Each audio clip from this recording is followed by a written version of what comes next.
The blizzard had buried the settlement under 3 feet of snow in a single night, and Klavdia Sergeyevna walked calmly to her circular wooden fort while her neighbors dug frantically through frozen drifts, searching for firewood that would no longer burn.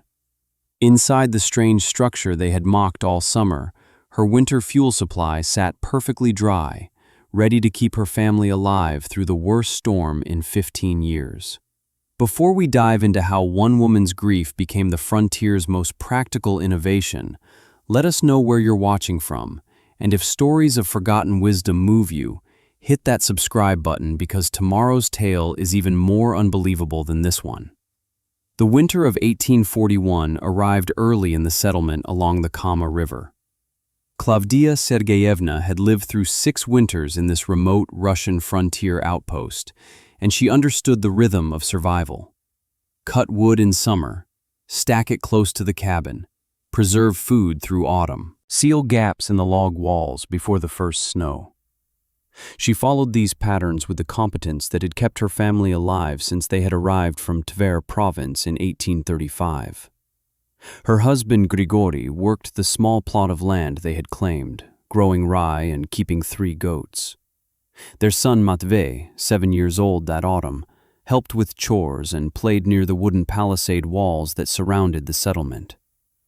The fort protected 60 families from the wilderness beyond, though hostile encounters had been rare in recent years.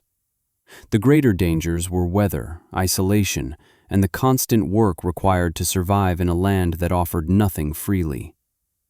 Klavdia's cabin sat near the eastern wall of the compound, a typical log structure with a stone fireplace Grigory had built during their second summer.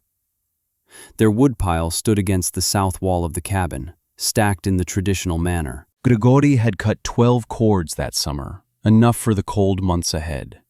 The wood was mostly birch and pine, split to handspan thickness and dried under the brief autumn sun. By November, the pile reached higher than Klavdia's head, a reassuring wall of fuel that represented warmth and survival. The snow began in mid-November, light dustings that melted by midday. The settlement prepared in familiar ways. Families checked their food stores, repaired sleds, and ensured their livestock had shelter. The fort's commander, a weathered veteran named Semyon Borisovich, inspected the palisade walls and organized work parties to clear drainage channels. Everything followed the established pattern. December brought heavier snow. Klavdia spent her days inside, cooking, mending clothes, teaching Matvey his letters using a worn primer she had brought from Tver. Grigory ventured out each morning to tend the goats and bring in firewood from the pile against the cabin wall. The wood burned well. The cabin stayed warm. Matvey played with wooden toys Grigory had carved. Life continued in the suspended animation that characterized frontier winters. January brought the thaw. For 3 days, temperatures rose above freezing, unprecedented in Klavdia's experience. Snow melted rapidly, turning the compound into a landscape of slush and mud. Water ran from roofs and pooled around foundations. The woodpile against Klavdia's cabin sat in standing water for 2 days. She noticed but didn't worry. Wood had always endured weather. This was simply another variation of winter's challenges. Then the temperature dropped. Within 18 hours, everything froze solid. The slush became iron-hard ice. The puddles transformed into treacherous sheets, and the firewood, saturated with meltwater, froze into logs that were more ice than wood. Klavdia discovered the problem when Grigory brought an armload inside for the morning fire. The wood was heavy, unnaturally dense, and refused to catch flame properly. Grigory crouched before the fireplace, striking sparks into kindling that caught briefly before dying in wisps of smoke. The frozen logs he had arranged above the tinder sat unresponsive, their surfaces glistening with ice crystals that melted slowly but refused to ignite. He tried again, building a larger kindling pile, coaxing flame from dried birch bark he kept in a tin box specifically for difficult fires. The bark caught well. The flames rose promisingly. Then they met the frozen logs and simply died against the cold, wet wood. Klavdia watched from the table where she was preparing their morning kasha. The cabin's interior temperature had already dropped noticeably overnight. Her breath was visible in the dim morning light. Matvey still slept under a pile of felt blankets on his sleeping platform, his small form buried against the cold. The previous night's fire had burned down to coals hours before dawn, and those coals were now barely warm ash. Grigori made 5 attempts over the next hour. Each time the kindling burned enthusiastically. Each time the frozen logs extinguished the flames through simple thermal mass. The ice within the wood required more heat energy to overcome than the kindling could provide. Physics defeated determination with brutal efficiency. By mid-morning, Grigori admitted defeat on the frozen logs and began splitting smaller pieces from the center of the pile, hoping interior sections had stayed drier. He was partially correct. Wood from deep within the stack contained less moisture, but even these pieces were compromised. They burned, but poorly. Flames guttered and smoked rather than roaring with the clean heat of properly dried wood. The smoke filled the cabin faster than the chimney could draw it away. Klavdia opened the door briefly for ventilation, letting in air so cold it hurt to breathe. She closed it again quickly, accepting the smoke as preferable to the exterior temperature. The fire that day produced perhaps half its normal heat output. The cabin, which usually maintained comfortable warmth even in deep winter, became merely tolerable. Klavdia and Grigori wore their outdoor clothing inside. Matvey complained of being cold and stayed under his blankets. They burned through twice the normal amount of wood trying to maintain adequate temperature, which meant the already compromised supply was being depleted at an accelerated rate. The second day was worse. The fire fought constantly against inadequate fuel. Klavdia noticed Matvey coughing, small dry sounds that worried her. The combination of smoke from poorly burning wood and reduced cabin temperature was affecting him. She made hot tea with precious honey, trying to soothe his throat. Grigori went outside repeatedly, bringing in more wood, trying different pieces from different sections of the pile, searching desperately for logs that would burn properly. On the third day, Matvey's cough became wet and heavy. His forehead felt hot despite the cold cabin. Fever had taken hold. Klavdia knew the signs of lung illness, had seen it kill children in Tver during bad winters. She boiled water constantly, creating steam for Matvey to breathe. She wrapped him in every blanket they owned. But the cabin stayed too cold, and the smoke continued filling the air because the wood refused to burn cleanly. Matvey died on the morning of the 4th day. His small body simply stopped fighting against the cold and the sickness that had invaded his lungs. Klavdia held him as his breathing became shallow and finally ceased. Grigori stood frozen near the fireplace, unable to process what was happening until it was finished. The fire still struggled weakly against the inadequate wood, producing more smoke than heat, indifferent to the tragedy occurring in the room it had failed to warm. The settlement's elder, Avdotia Petrovna, came that afternoon to help prepare Matvey's body. She was a woman of perhaps 60 years who had buried 3 of her own children during earlier frontier winters.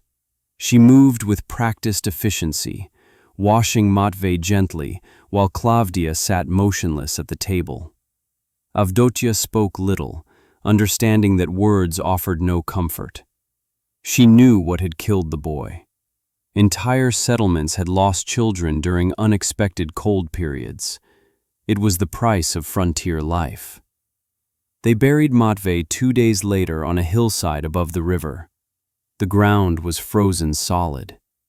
Grigori and 4 other men spent hours breaking through the iron-hard earth with picks and fire, heating rocks to soften the soil enough for digging. A simple wooden cross marked the grave. Klavdia stood silent throughout the brief Orthodox prayer service conducted by Avdotia, who served as the settlement's informal spiritual guide in the absence of a priest. Grigori wept openly. Klavdia's face remained expressionless, but something had changed behind her eyes. That night, back in the cabin that had failed to protect her son, Klavdia began a process that would consume her for the next 18 months. She didn't grieve in the manner Grigori did, with tears and visible anguish. Instead, she analyzed. She reviewed every decision, every action, every assumption that had led to Matvei's death. The thaw had been unexpected, yes, but unexpected events defined frontier life. Survival meant preparing for variables, not accepting fate's judgment passively. The firewood had failed. That was the core truth. Specifically, the method of storing firewood had failed. The wood itself was adequate. Grigori had cut good timber and split it properly, but stacking it against the cabin wall, exposed to weather, had created a vulnerability. When the unprecedented thaw arrived, the vulnerability became lethal. Klavdia thought about the other families in the settlement. She learned from quiet conversations with neighbors that 2 other children had died that winter from similar circumstances. The pattern was clear. Most families accepted these deaths as unavoidable tragedies. Winter killed people. Children were particularly vulnerable. The frontier was harsh. These were understood realities. But Klavdia rejected this acceptance. She had watched her son die from cold in a cabin surrounded by abundant firewood that simply wouldn't burn properly. The absurdity of it crystallized something in her mind. Wood existed. Fire was possible. Death had occurred anyway because of a failure in the connection between resource and need. That failure was technical, not inevitable.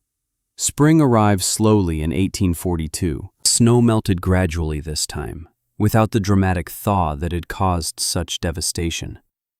Grigori emerged from the cabin more frequently as the weather improved, but he moved like a man underwater, going through motions without purpose.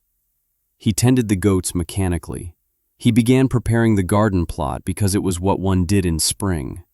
But the vitality that had characterized him before Matvei's death never returned. He had withdrawn into a quiet place where grief replaced thought. Klavdia experienced something different. As the snow receded and revealed the compound's structures again, she began studying the settlement's defensive walls with intense focus. The fort's palisade consisted of vertical logs sharpened to points, driven deep into the ground, and lashed together to create an imposing barrier.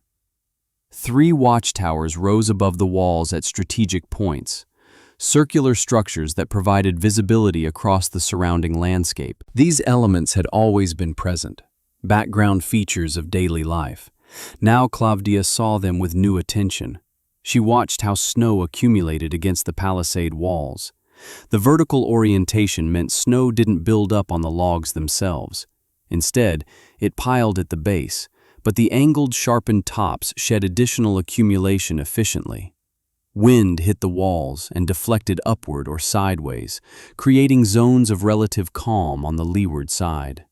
The circular watchtowers demonstrated this principle even more clearly. Wind flowing around curved surfaces never found purchase points. Snow swirled past the towers without building dangerous weight on the structures.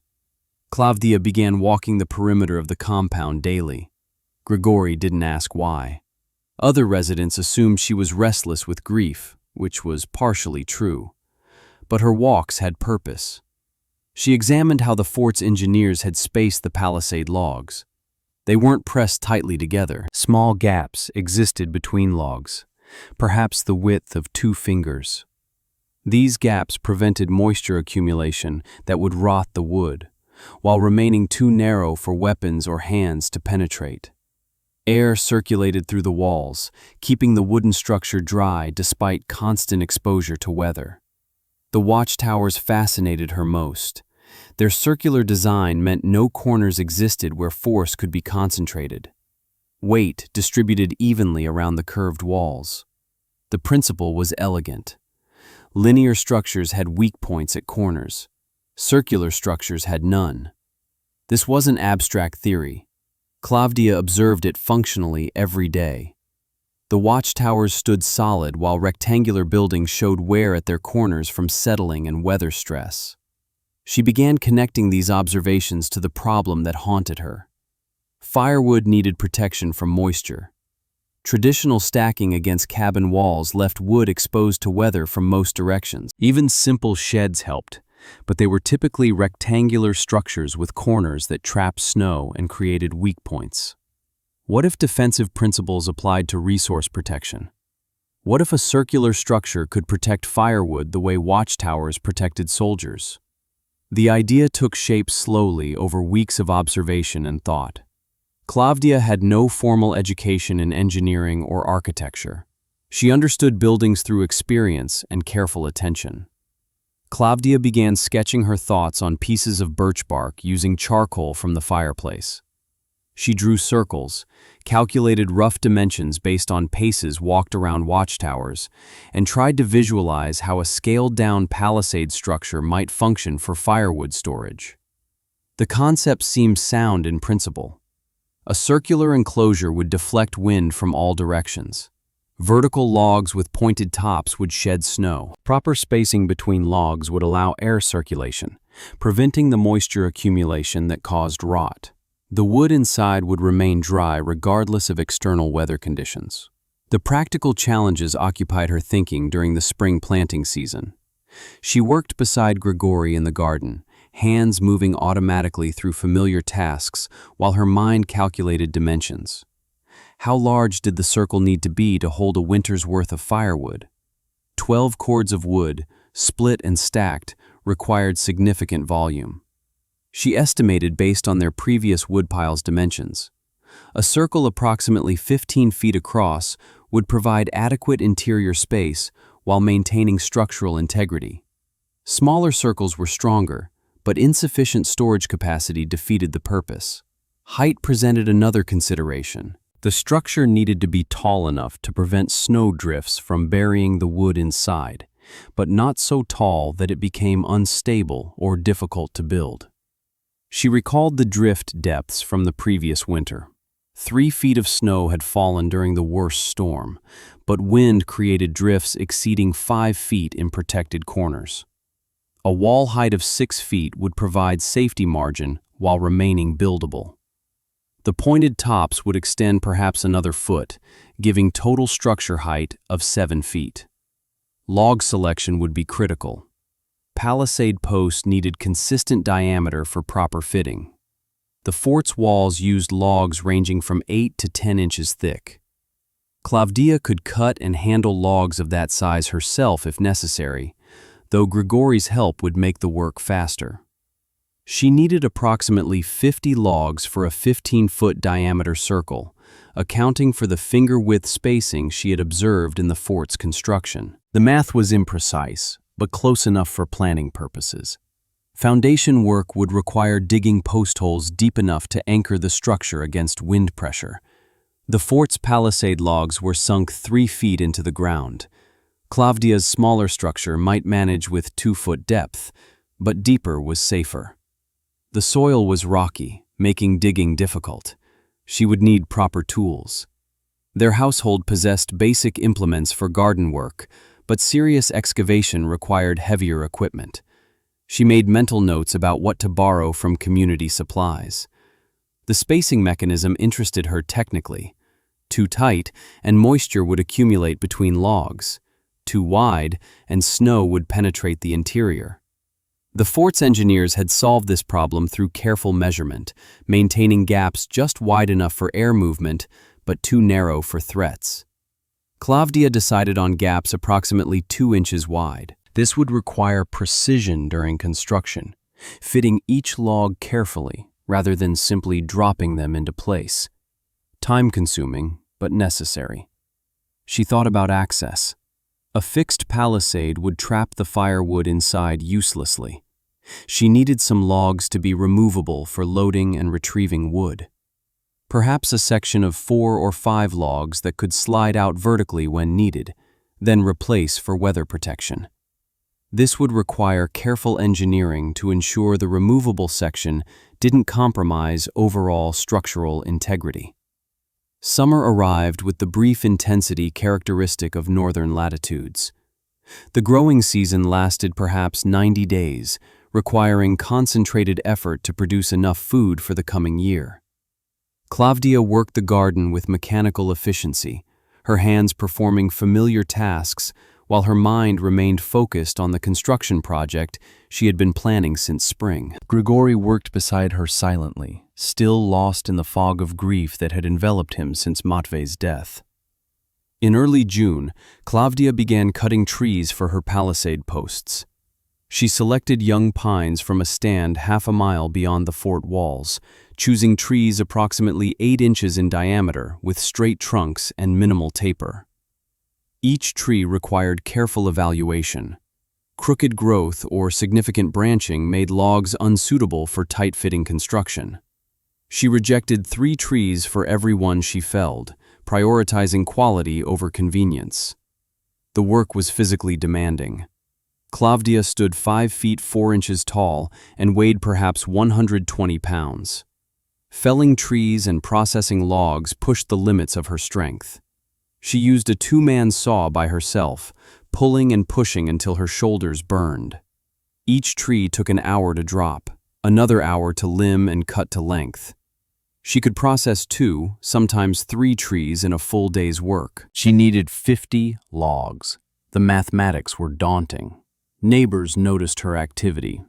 Prokhor Dmitriev, a carpenter who lived 3 cabins away, stopped one afternoon to watch her struggling with a particularly stubborn pine. He was a thick-bodied man of perhaps 40 years, competent at his trade and confident in his opinions. He asked what she was building. Klavdia explained the concept simply: a circular enclosure for firewood protection. Prokhor laughed, not unkindly but genuinely amused. Wood didn't need protection, he said. Stacking it properly was sufficient. Building a fortress for fuel was like building a palace for chickens. The joke spread through the settlement. Klavdia heard variations repeated by other residents. Some people found the idea charmingly eccentric. Others considered it evidence that grief had affected her judgment. Zinaida Fyodorovna, a neighbor woman who had been kind after Matvei's death, approached Klavdia gently one evening. She suggested that perhaps the work was Klavdia's way of managing loss, which was understandable, but maybe a simpler woodshed would serve better while requiring less effort. Klavdia listened politely and continued working. She didn't defend her plans or argue with skeptics. Explanations seemed pointless. Either the structure would function as intended, or it wouldn't. Words couldn't prove engineering principles. Only results mattered.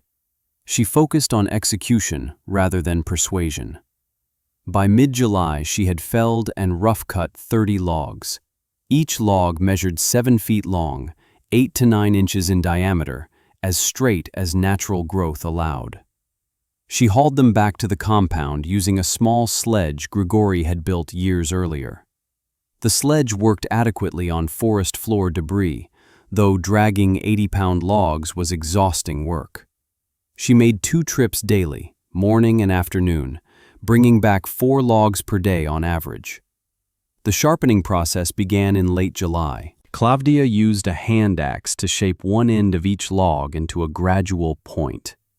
The fort's palisade showed her the desired profile, not needle-sharp, which would split easily, but a broad taper ending in a durable point. Each log required 2 hours of careful axe work. Her hands developed thick calluses. August brought the warmest weather of the brief frontier summer. Klavdia began construction on the 8th day of the month, selecting a site 20 feet from her cabin's south wall. The location provided easy access while keeping the structure clear of the cabin's roof drainage.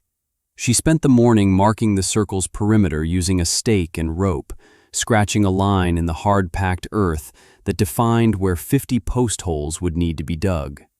The geometry required precision. A circle 15 feet in diameter translated to roughly 47 feet of circumference. Dividing this by 50 posts meant spacing each hole approximately 11 inches apart, but the posts themselves were 8 inches thick, leaving only 3 inches of gap between logs. Klavdia recalculated, adjusting for the actual log diameters she had measured. The math became complicated. She simplified by marking actual post positions using wooden pegs, physically spacing them around the circle until the pattern looked correct. Digging began on the second day. Each post hole needed to be 2 feet deep to provide adequate anchoring. The soil was clay mixed with rocks, resistant to both shovel and pick. Klavdia developed a rhythm. Break the surface with the pick, loosen soil with the shovel, scoop out the loosened material, repeat. Each hole took approximately an hour to complete. She managed 6 holes on the first day before her back and shoulders refused to continue. Grigory watched from the cabin doorway occasionally, but offered no help. His withdrawal from daily life had become nearly complete. He performed only essential tasks: feeding the goats, eating meals Klavdia prepared, sleeping restlessly on his platform. The grief that had crushed him after Matvei's death had evolved into something darker. Not anger or despair exactly, but a profound disconnection from purpose. Klavdia worried about him distantly, but her focus remained on the construction that consumed her days. By mid-August, she had completed 30 post holes arranged in a precise circle. Her hands were blistered despite calluses. Her shoulders ached constantly. But the physical work provided something grief alone couldn't offer: tangible progress toward a solution. Each completed hole represented movement away from helplessness. She began setting posts on the 21st day of August, dropping 7-foot logs into 2-foot holes and backfilling around them with excavated soil tamped solid. The first logs stood crookedly. Klavdia learned to brace them temporarily with rope tied to stakes outside the circle, holding each post vertical while she packed earth around its base. The technique worked adequately, but was time-consuming. Each post required 15 minutes of adjustment and bracing before the backfill held it securely. She completed 8 posts that first day, emerging with a visible section of palisade rising from the ground.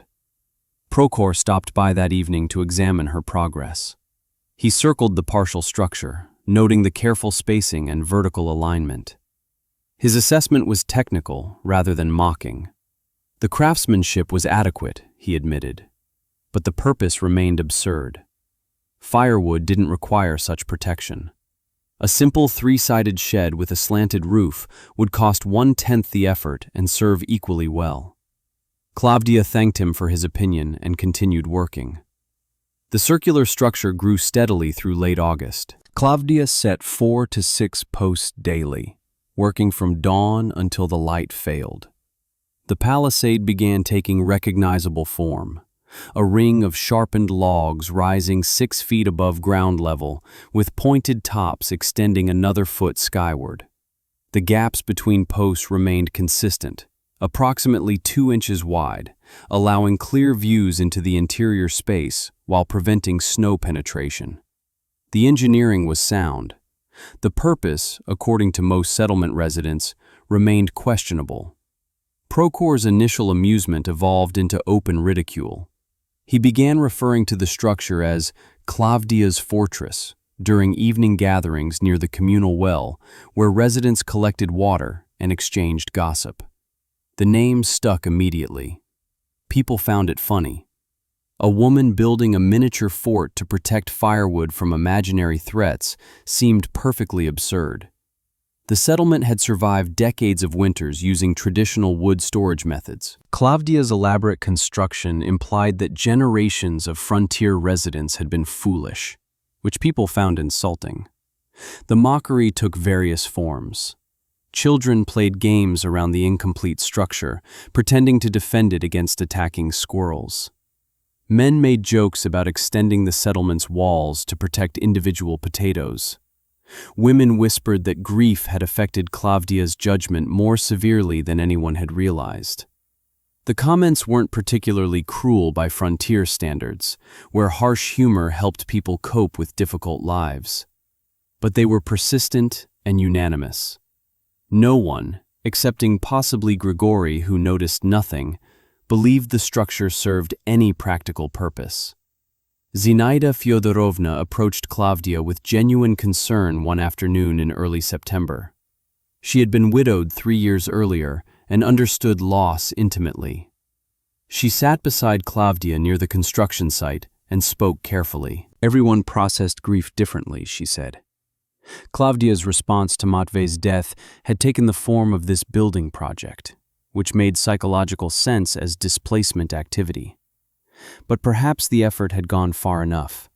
The structure was nearly complete. Winter approached quickly. Perhaps Klavdia should focus on more practical preparations rather than continuing this symbolic gesture. Klavdia listened respectfully. Zinaida meant well, but the assumption underlying her concern was fundamentally wrong. This wasn't symbolic displacement or grief therapy. This was engineering. Klavdia tried explaining the technical reasoning. Circular geometry for wind deflection, vertical palisades for snow shedding, controlled gaps for air circulation, moisture prevention as life or death necessity. Zinaida nodded sympathetically, clearly interpreting the technical explanation as further evidence of obsessive coping mechanisms. She squeezed Klavdia's hand gently and returned to her own cabin. Even Avdotya Petrovna, the settlement's elder who had helped bury Matvei, expressed quiet doubt. She visited Klavdia one evening as the sun dropped toward the horizon, casting long shadows across the compound. She examined the nearly complete circular structure with experienced eyes. The craftsmanship was impressive, she admitted. Klavdia had built something solid and well-designed. But firewood had never required such protection. Traditional methods worked adequately. Perhaps this effort represented resistance to accepting Matvei's death as God's will rather than preventable tragedy. Klavdia didn't argue theology.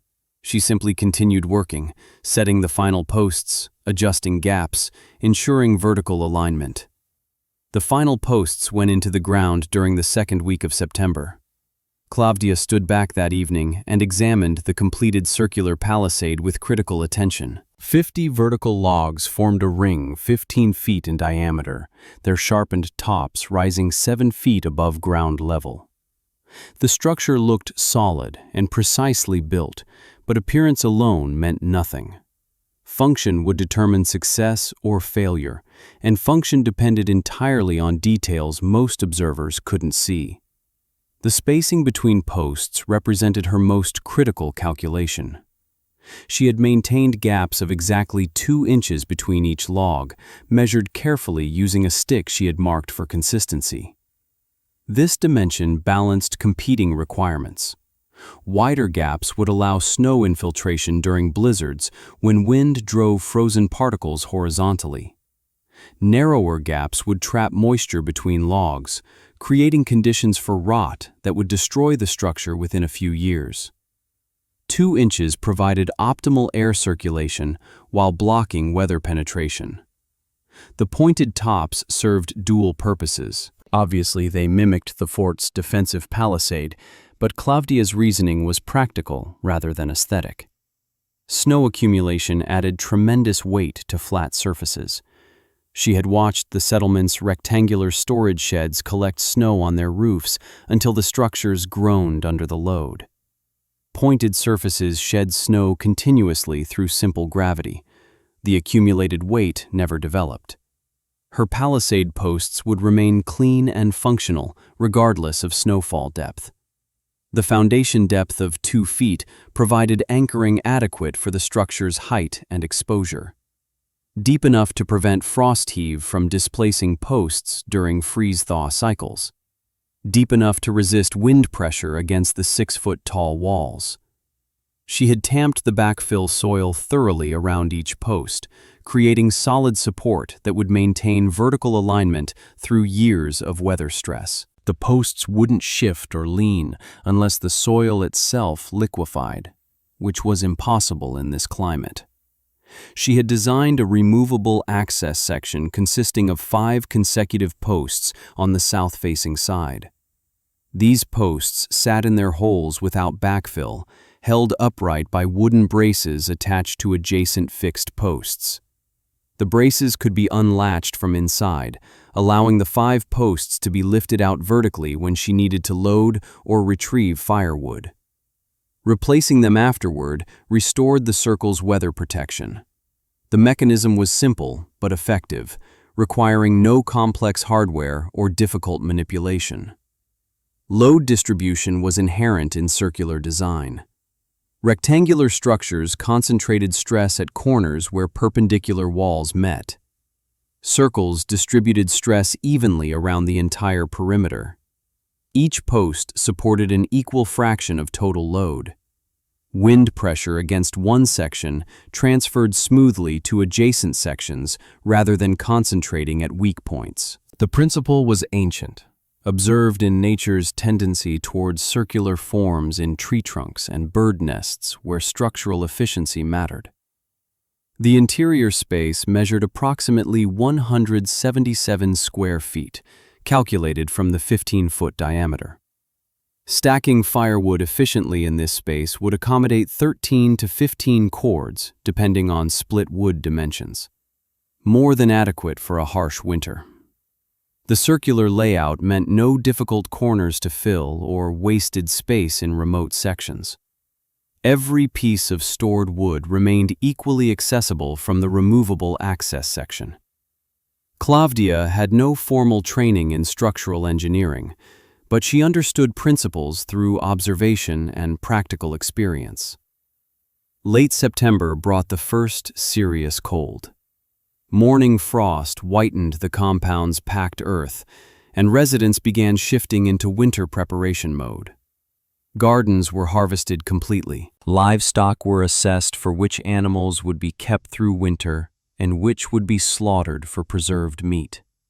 Families inventoried their food supplies and calculated whether stored provisions would last until spring. The familiar anxiety of approaching winter settled over the settlement like the heavy gray clouds gathering on the northern horizon. Klavdia began filling her circular palisade with firewood. Grigori had cut wood that summer out of habit rather than enthusiasm, producing perhaps 11 cords of mixed birch and pine. The logs were split to optimal thickness, approximately 4 inches across, sized to burn efficiently while lasting through cold nights. Klavdia stacked them methodically inside the protective circle, building from the perimeter inward, creating layers that allowed air circulation while maximizing storage density. The stacking process took 5 days. Each piece of wood was placed deliberately rather than thrown randomly. She oriented split faces upward to shed any moisture that might somehow penetrate the palisade protection. She left narrow gaps between layers to promote airflow. The result was a precisely organized woodpile that filled the circular interior to a height of 5 feet, leaving the top 18 inches open to sky. The arrangement represented both fuel supply and testament to careful planning. Other families prepared their firewood using traditional methods. Most stacked wood against cabin walls under overhanging eaves, creating long rows that were convenient to access but fully exposed to weather. Some built simple 3-sided sheds with slanted roofs, offering minimal protection from direct precipitation but leaving wood vulnerable to wind-driven snow. A few families stacked wood loosely in open areas, planning to dig through snow when needed. Every method followed established practice. Every method had worked adequately for years. Prokhor's woodpile stood against his cabin's north wall, stacked chest-high and extending 20 feet along the structure. He had cut 14 cords that summer, more than most families, demonstrating the competence that had earned him respect as the settlement's best carpenter. His wood was perfectly split and neatly stacked.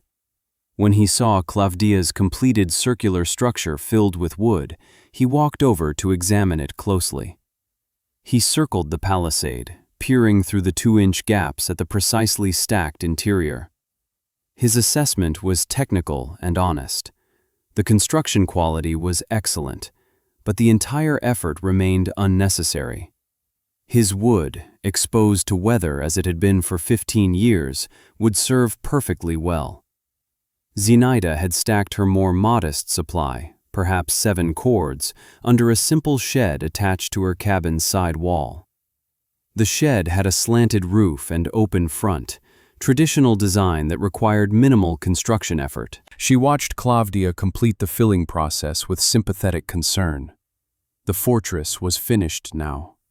Perhaps Klavdia would return to normal life, whatever that meant for a woman who had lost her only child. Avdotia Petrovna observed the completed structure during her daily walk around the compound's perimeter. She stopped to study it carefully. The first snow fell on October 14th, light flakes that melted within hours of touching the still warm ground. By the 20th, accumulation began in earnest. Winter established itself with the inevitability that defined life in northern latitudes. Temperatures dropped steadily. Ice formed on the Kama River. The settlement contracted psychologically as residents prepared for months of isolation and cold that would test every preparation they had made during the brief growing season. Klavdia's cabin maintained comfortable warmth. The firewood she retrieved from her circular palisade each morning burned with clean efficiency, properly dried and protected from any moisture. She entered through the removable access section, selected the day's supply from the precisely stacked interior, replaced the access posts, and returned to her cabin. The entire process took perhaps 10 minutes. The wood she carried was as dry as the day it had been stacked in September. Other families also burned their wood successfully. Early winter wood remained usable even when stored using traditional methods. Snow accumulation hadn't yet reached problematic levels. Wind-driven precipitation hadn't yet saturated exposed wood piles. The temperature was cold, but not brutally so. Every household maintained adequate heat. Children remained healthy. Food supplies held steady. Winter was proceeding normally, as it had for decades before Klavdia had built her elaborate protection structure. Prokhor's wood burned hot and clean. His north wall stack remained largely snow-free because the cabin's overhanging eaves deflected most precipitation away from the pile. He retrieved wood easily, selecting pieces from the convenient stack without difficulty. During an evening gathering at the communal well in late October, he mentioned that his woodpile was performing exactly as expected, which was to say, perfectly. His comment wasn't directed at Klavdia specifically, but everyone understood the implication. Traditional methods worked fine. The mockery continued, but with less energy than before. The fortress had been completed. The joke had reached its natural conclusion. People found other topics for conversation. Klavdia's elaborate construction became simply another feature of the compound, strange but harmless. Some residents stopped noticing it entirely. Others occasionally glanced at the circular palisade and shook their heads at the wasted effort. But the active ridicule faded into general background judgment. December brought heavier snow and colder temperatures. Klavdia's circular structure accumulated snow around its base, as all vertical surfaces did, but the pointed tops remained clear. Snow slid off the angled log ends continuously, preventing any dangerous buildup. The 2-inch gaps between posts occasionally showed white where wind had driven snow particles through, but the interior woodpile remained protected. The small amount of snow that penetrated melted quickly in contact with dry wood and caused no moisture accumulation. Grigory emerged from his depression fractionally during these weeks. He began helping Klavdia with daily tasks again, though his movements still carried the mechanical quality of someone performing routines without investment. He noticed the circular structure functioned as Klavdia had intended, though he made no comment about it. Speech had largely left him since Matvei's death. He existed in silent proximity to life, rather than participating in it. By year's end, the settlement had survived the early winter without incident. The storm arrived on January 9, 1843, without warning. Frontier weather prediction relied on observation of cloud patterns, wind direction shifts, and animal behavior. None of these indicators had suggested anything unusual. The morning dawned gray and cold, but unremarkable. By midday, snow was falling steadily. By evening, the settlement was experiencing the worst blizzard anyone could remember in 15 years of occupation. Wind screamed across the compound with physical force, driving snow horizontally rather than allowing it to fall naturally. Visibility dropped to perhaps 10 feet. Residents retreated into their cabins and watched through small windows as the world outside became a chaotic white void. The temperature plummeted to levels that killed exposed flesh within minutes. The blizzard wasn't merely heavy snowfall. It was a meteorological assault that tested every structure's integrity and every family's preparation. The storm continued through the night without diminishing. Dawn on the 10th brought no relief. Snow accumulated at terrifying rates. By afternoon, drifts reached 5 feet against any vertical surface that blocked wind flow. The compound's eastern wall disappeared under massive drifts. Cabin doors became blocked. Families trapped inside burned firewood constantly, fighting to maintain survivable interior temperatures while the storm raged outside with seemingly infinite fury. January 11th brought the third day of blizzard conditions. The snow accumulation exceeded anything in living memory. Avdotya Petrovna, who had survived more winters than anyone in the settlement, later estimated total snowfall at 3.5 feet, with drifts reaching 7 to 8 feet in sheltered areas. The settlement disappeared under white burial. Only the tops of cabins and the fort's watchtowers remained visible above the transformed landscape. Inside her cabin, Klavdia maintained steady warmth. Her circular palisade stood somewhere outside in the storm, invisible in the white chaos, protecting the firewood she had so carefully stacked. She retrieved wood from the interior supply she kept near the fireplace for immediate use, but her thoughts remained focused on what was happening outside. The blizzard was testing her engineering in precisely the circumstances that had motivated its construction. Either the circular design would protect the wood, or it wouldn't. Theory was meeting reality under maximum stress. Grigory sat near the fire, occasionally feeding logs into the flames. He had spoken perhaps 20 words since the storm began. But he was present and functional, which represented improvement from his earlier complete withdrawal. The blizzard seemed to have shocked him partially back into engagement with immediate survival. Crisis sometimes accomplished what time couldn't.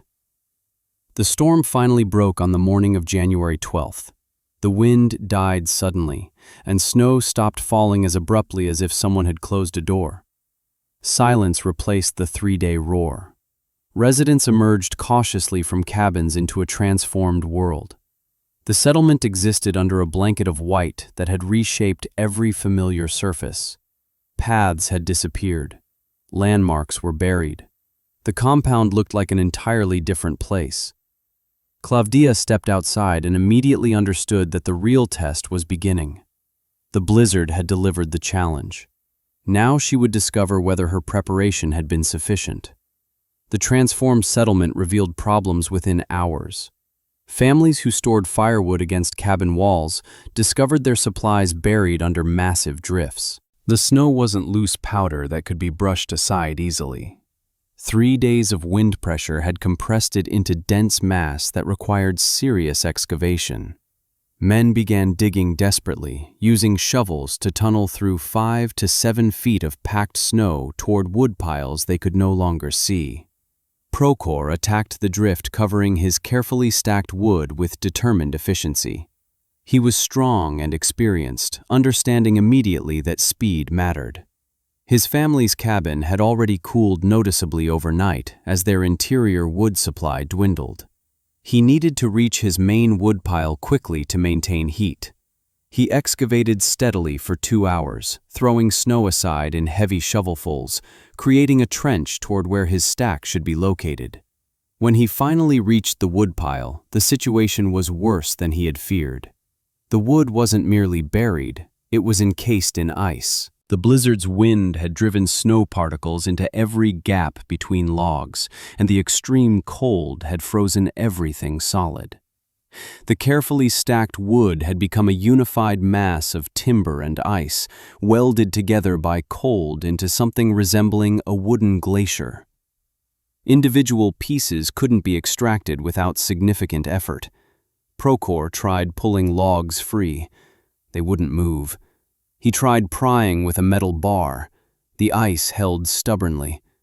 He finally resorted to chopping, using his axe to break ice bonds and free individual pieces. Each log required several minutes of work. He managed to extract perhaps 15 pieces in an hour, enough for a day's heating if the wood burned properly. But the logs he excavated were crusted with ice, saturated with frozen moisture that would compromise combustion. Other families faced identical problems. Zinaida's shed-protected woodpile had fared slightly better, as the roof had deflected some direct snow accumulation. But wind-driven snow had entered through the open front, and the result was similar. Her wood was accessible, but compromised, coated with ice that needed to be chipped away before the logs could be used. The process was exhausting and time-consuming. Families with wood stacked in open areas faced catastrophic situations. Their supplies were completely buried with no landmarks indicating exact locations. They dug exploratory trenches, searching blindly through snow for wood piles they knew existed somewhere beneath the white expanse. Some found their wood within hours. Others searched unsuccessfully, exhausting themselves while their cabins grew dangerously cold. The retrieved wood, once families managed to extract it, presented the critical problem. Ice-encrusted logs wouldn't burn efficiently. Families tried thawing wood inside their cabins near fires, but the process was slow and created puddles that made earthen floors muddy and miserable. They tried splitting the frozen logs to expose dry interior wood, but frozen timber resisted axes. The wood would eventually burn, but poorly, creating more smoke than heat and requiring twice the normal quantity to maintain adequate temperature. By mid-afternoon on January 13th, multiple families were experiencing serious heating crises. Zinaida Fyodorovna appeared at Klavdia's door on the afternoon of January 13th. Her face showed the exhaustion of someone who hadn't slept adequately in days. Her hands were raw from digging through snow and chopping ice-crusted wood. Behind her determination, Klavdia saw genuine fear. Zinaida's cabin was becoming dangerously cold, and her 2 young daughters were at risk. Pride had prevented her from seeking help earlier. Necessity had overcome pride. She asked simply if Klavdia could spare any firewood. Her own supply was buried and unusable. She had perhaps half a day's worth of marginally functional wood remaining. After that, her ability to heat the cabin would fail completely. She would pay for the wood, she said, or trade food supplies, or work to repay the debt when spring arrived. She simply needed help now, immediately, before her children were endangered. Klavdia didn't hesitate. She walked to her circular palisade with Zinaida following. The structure stood exactly as she had built it. Snow accumulated around its base, but the pointed tops clear. The 2-inch gaps between logs showed occasional white where wind had driven snow through, but the interior remained fundamentally protected. Klavdia removed the 5 access posts, revealing the precisely stacked firewood inside. The wood was dry, completely, perfectly dry. Not a trace of ice, not a hint of moisture, exactly as it had been in September when she had stacked it. Zinaida stared at the protected woodpile silently for several seconds. The contrast between this perfectly preserved supply and her own compromised wood was absolute. The fortress she had dismissed as grief-driven obsession had functioned exactly as Klavdia had intended. The mockery she had participated in, gently but definitely, suddenly seemed cruel and stupid. She began crying quietly, from exhaustion and relief and shame combined. Klavdia loaded wood into a canvas sling and handed it to Zinaida without comment. She gave her enough for 3 days, perhaps 20 pieces of split birch. She refused all offers of payment or trade. The wood was simply help, freely given, between neighbors who needed to survive together. Zinaida accepted the load, thanked her with words that barely conveyed what she felt, and carried the dry firewood back to her freezing cabin. Word spread immediately through the settlement. Neighbors told neighbors. Klavdia's fortress had protected her wood completely. The circular palisade had functioned as designed during the worst blizzard in living memory. While everyone else struggled with buried, ice-encrusted, barely usable firewood, Klavdia possessed an abundant supply of perfectly dry fuel. The joke had become salvation. Within 2 hours, 3 more families appeared at Klavdia's door. They asked hesitantly, humiliated by the necessity but desperate. Their children were cold. Their wood was unusable. Could Klavdia spare anything? She gave to each family without hesitation, sharing her supply until her protected pile had decreased noticeably. Grigori helped her carry wood, moving with something approaching his old energy. He said nothing, but his hands were steady, and his face showed the first hints of purpose since Matvei's death. By evening, Klavdia had supplied 7 families with emergency firewood. The settlement stabilized over the following week as families excavated their buried wood piles and developed techniques for using compromised fuel. The crisis passed from immediate emergency to manageable hardship. Cabins maintained adequate heat. No children died from cold. The blizzard's damage proved temporary rather than catastrophic. But the event had fundamentally altered how residents viewed Klavdia's circular structure and the woman who had built it. Prokhor stopped by on January 20th, carrying a small bundle wrapped in cloth. He stood at Klavdia's door with visible discomfort. Apologizing wasn't natural for him. He was a man who built things correctly and expected others to recognize his competence. Being proven wrong by someone he had openly mocked required acknowledging a judgment error that wounded his pride. But honesty demanded acknowledgement. He told Klavdia that her design had been correct and his skepticism had been wrong. The circular palisade had solved a problem he hadn't recognized existed until the blizzard revealed it catastrophically. His own wood was functional now after days of extraction and drying work, but the contrast between his struggle and her immediate access to perfect fuel was undeniable. He unwrapped the bundle, revealing 4 iron brackets he had forged in his workshop.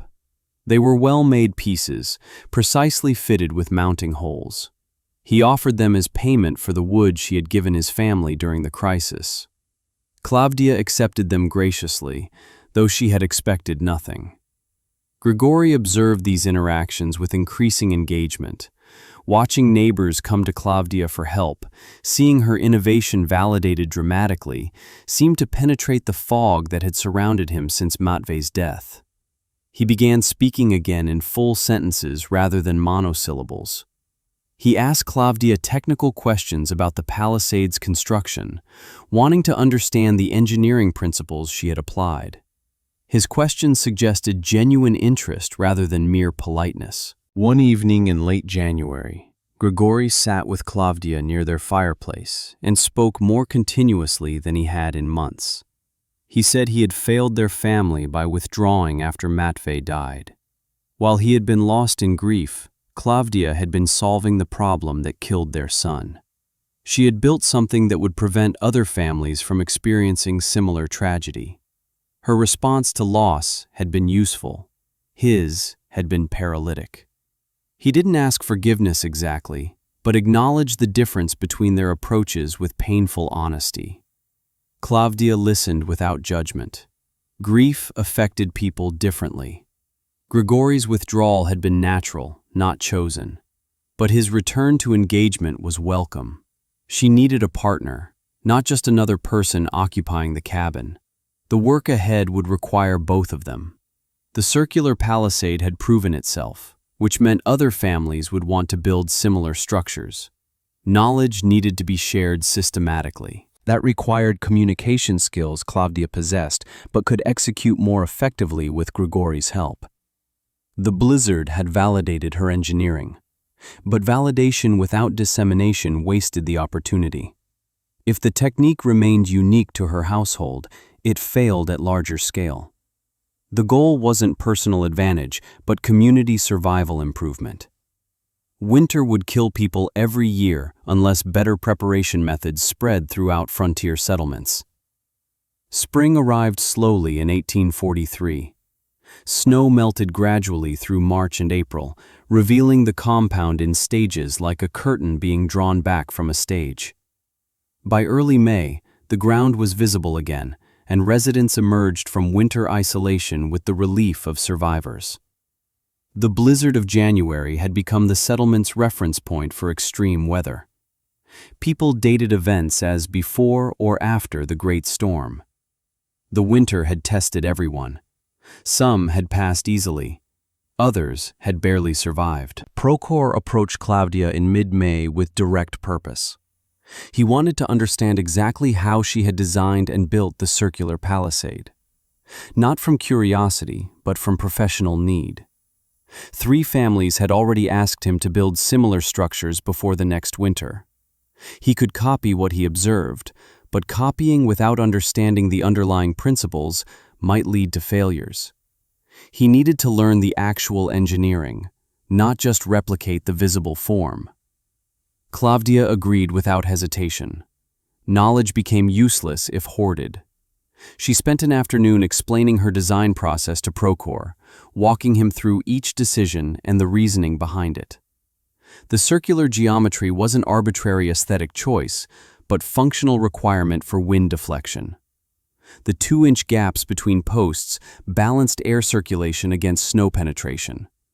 The pointed tops shed accumulation that would destroy flat surfaces. The removable access section maintained weather protection while allowing practical use.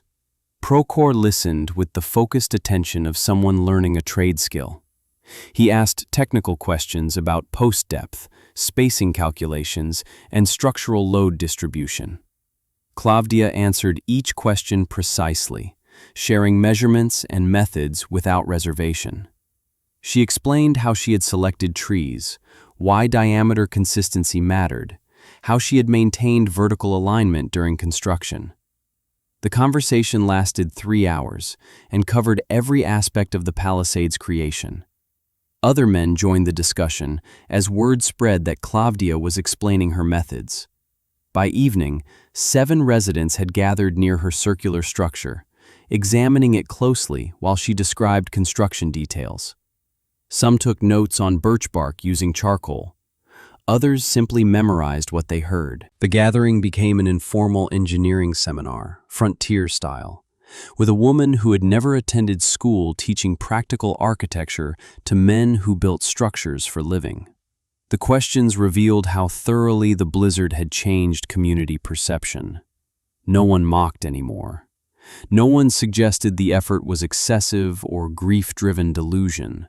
They asked about wood quantities needed, time investment required, whether smaller diameter circles would function adequately for families with modest fuel needs, whether rectangular layouts could achieve similar protection, and what modifications might work for different site conditions. Klavdia answered each question thoughtfully, offering principles rather than rigid formulas. Zenaida asked whether the design could be adapted for root cellars, using the same circular palisade concept to protect underground food storage from temperature extremes. Klavdia considered this briefly and confirmed the principles would transfer. Circular design distributed earth pressure evenly. Vertical logs would support roof loads effectively. The concept was flexible enough for multiple applications beyond firewood protection. Construction began throughout the settlement in June. Prochor built the first 3 circular palisades for families who had hired him, working efficiently now that he understood the underlying principles. Each structure took him approximately 12 days working alone, faster than Clavdia's original construction, because he had developed optimized techniques through repetition. The circles ranged from 12 to 18 feet in diameter, depending on family wood requirements and available space within the compound. Other men built their own structures without hiring Prochor. Grigori constructed a second circular palisade adjacent to Clavdia's, expanding their protected storage capacity. He worked with renewed energy, measuring carefully, maintaining the critical 2-inch gaps, sharpening post tops precisely. The work seemed to restore something in him that grief had destroyed. Building something useful provided purpose that abstract healing couldn't offer. By August, 11 circular palisades stood in various stages of completion throughout the compound. Some families had built slightly different versions, modifying Clavdia's original design for their specific needs. Shorter posts for families with modest wood requirements, larger diameters for families who burned more fuel. Variations in access section design. But every structure followed the core principles: circular geometry, vertical palisade construction, pointed tops, controlled gaps for air circulation. The innovation was spreading through practical adoption rather than formal mandate. Avdotya Petrovna observed the construction activity with satisfaction. She had seen frontier communities evolve over decades, watched useful techniques spread while impractical ideas died naturally. The circular firewood fort was spreading rapidly, which indicated genuine utility. People didn't invest 12 days of hard labor in useless construction. They built what worked. The settlement was becoming measurably more resilient through voluntary individual action, which was how frontier progress actually occurred. Travelers passing through the settlement that summer noticed the unusual structures and asked questions. Word spread to neighboring outposts. By autumn, 2 other settlements along the Kama River had begun building similar protective enclosures. The technique was migrating beyond its origin point, carried by travelers and traders who had seen the designs and understood their function. No formal dissemination system existed. Knowledge spread organically through observation and conversation. Winter 1843 to 1844 arrived without drama. The season was harsh, but not exceptional. Snow accumulated normally. Temperatures dropped predictably. But the settlement experienced no firewood crises. Families with circular palisades accessed dry wood easily throughout the season. Families still using traditional storage methods managed adequately because the winter lacked the extreme conditions that had made the previous year catastrophic. But everyone recognized the difference in preparation quality. Clavdia's innovation had become standard practice. Within 2 years, traditional exposed woodpile storage was considered old-fashioned and slightly foolish. New families arriving at the settlement built circular palisades as part of initial construction, viewing them as essential infrastructure rather than optional enhancement. The technique had transitioned from novel experiment to established wisdom faster than most innovations achieved acceptance. The blizzard had accelerated adoption dramatically by providing immediate, undeniable proof of value under maximum stress conditions. Clavdia lived another 28 years in the frontier settlement, watching it grow from 60 families to nearly 200 as the region developed. She and Grigori never had more children. The loss of Matvey remained too profound to risk repeating. But they built a life together that was productive and quietly satisfying.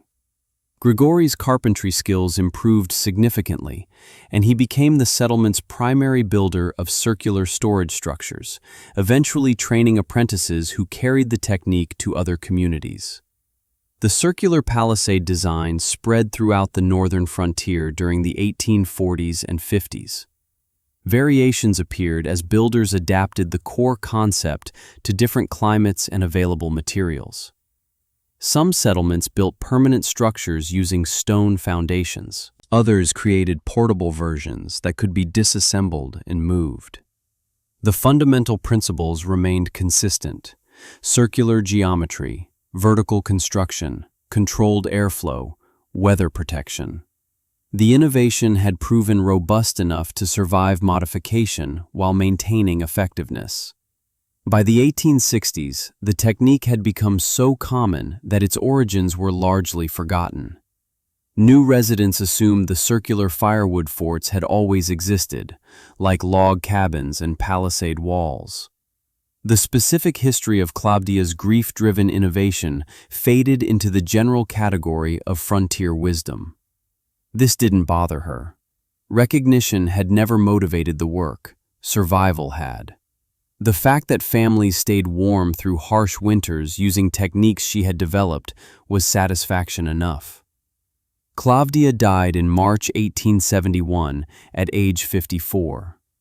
She was buried beside Matvei on the hillside above the river, her grave marked with a simple wooden cross carved by Grigori. The settlement mourned respectfully, but briefly.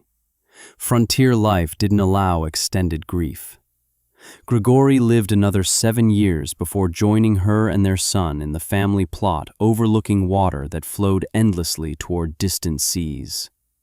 The circular palisades remained. Some original structures built during the 1840s still stood decades later, weathered but functional.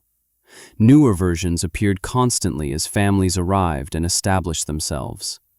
By the late 1800s, when the frontier had become simply Russia and settlements had evolved into towns, the circular firewood storage had become architectural tradition rather than innovation.